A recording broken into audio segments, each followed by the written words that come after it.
Hello guys, welcome back to my new story. ये story है 2021 की लास्ट की।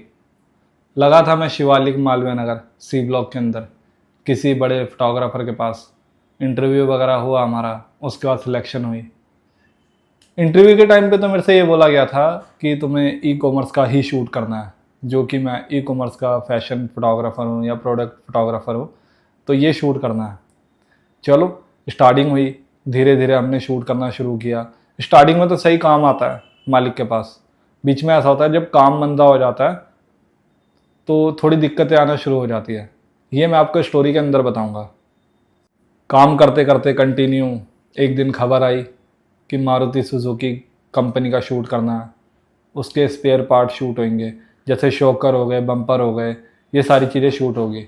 बताया हमें हमें उस शूट के बारे में बताया कि ऐसे ऐसे ये शूट होगा, गुड़गांव जाना पड़ेगा, उद्योग विहार फेज़ 5। मैंने बोला ठीक है सर, कोई दिक्कत नहीं, चले जाएंगे। भाई स्टार्टिंग में थोड़ा सा टाइम लगा हमें, मतलब कि चेकिंग वगैरह करवानी है, उसके अंदर फिर वेरिफिकेशन वगैरह हमारी होती। पहले नाम लिस्ट होते हैं कि हाँ इतने फोटोग्राफर आ रहे हैं। जैसे मैं था, मेरे साथ का लड़का एक और था, 2 फोटोग्राफर हम जाते थे और 2 ही हमारे साथ हेल्पर जाते थे। बाकी उनकी मारुति सुजुकी वालों की इन हाउस टीम होती थी। तो शूट स्टार्ट किया। पहले दिन थोड़ा सा टाइम लगा हमें, दूसरे दिन थोड़ा सा सही हम स्पीड में आए। तीसरे चौथे दिन में मतलब हिसाब किताब बैठ गया हमारा। शूट हुआ शुरू। जैसे हमें टाइमिंग बताया गया कि सुबह जाना है अपना 9 बजे और शाम को छुट्टी होगी तुम्हारी 7 बजे। मैंने बोला ठीक है यार, ना होने से बेहतर है कि सुबह 9 बजे जाना है। मतलब ऑनलाइन ही पंच लगती थी हमारी। सुबह 9 बजे पहुँचे वहाँ पे और शाम के टाइम अपना 7 बजे 7:30 बजे छुट्टी हो जाएगी, ये बताया गया हमें। हम चेक इन करवाते करवाते सारा प्रोसेस करते करते 11 बज गया हमें। हम अपनी लोकेशन पे पहुंच गए, स्टूडियो जहाँ पे उन्होंने छोटा सा बना रखा था। अब उन्होंने सारे के सारे प्रोडक्ट ला के दे दिए। अब डेली का ये रूटीन हो गया, हम शूट कर रहे हैं और हमारी छुट्टी हो रही है 9 बजे 10 बजे, और घर कितने बजे पहुंच रहा हूँ मैं? 11:30 बजे, कभी कभी 12 भी बज जा रहे हैं। ये डेली का रूटीन हो गया।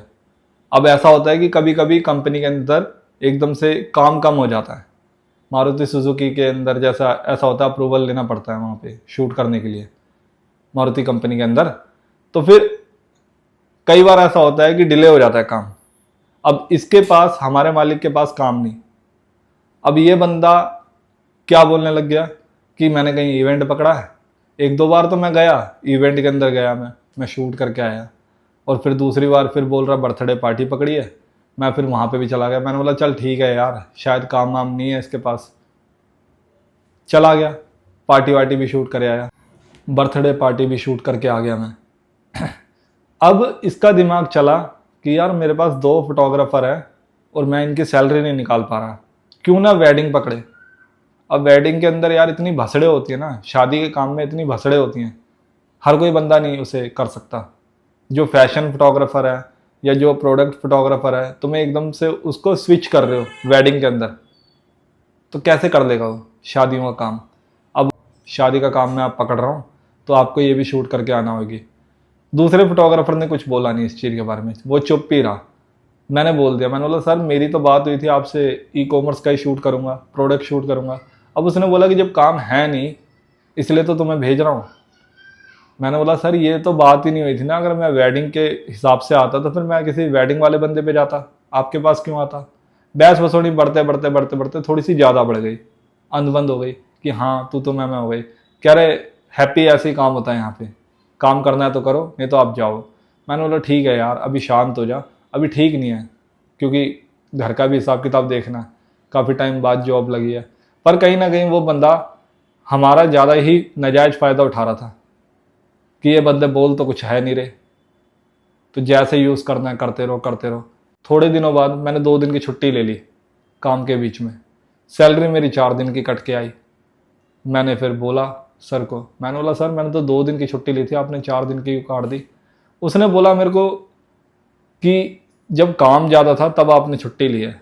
मैंने बोला ठीक है यार, अब मैं क्या बोल सकता हूँ इससे, काम ज़्यादा था। और फिर मैंने उसको बोली ये बात, मैंने बोला कि सर एक बात बताओ, सुबह हम घर से 8 बजे निकल रहे हैं, गुड़गांव जाना है, जब आपका काम चल रहा था, तो एक दिन के 200 प्रोडक्ट शूट करके दे रहे हैं, गाड़ी के स्पेयर पार्ट, और रात को 10-10 बजे हम आ रहे हैं ऑफिस में सारा सामान रखने के लिए मालवीय नगर।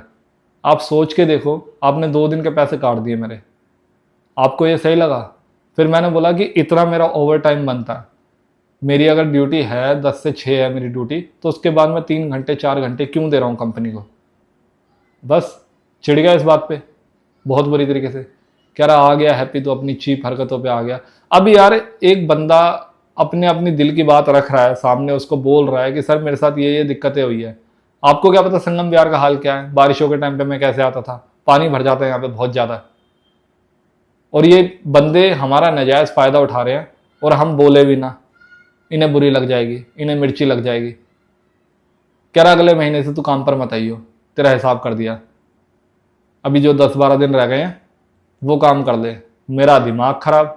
मैंने बोला सर अगला महीना क्या होता है, मैं कल से ही नहीं आऊँगा काम पर।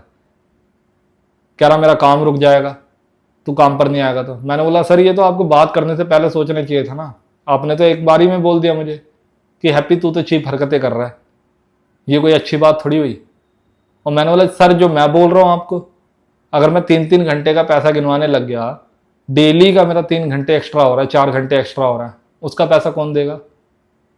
चिढ़ गया, फूक गया, छोटी सी शक्ल हो गई, किसने जवाब कैसे दे दिया।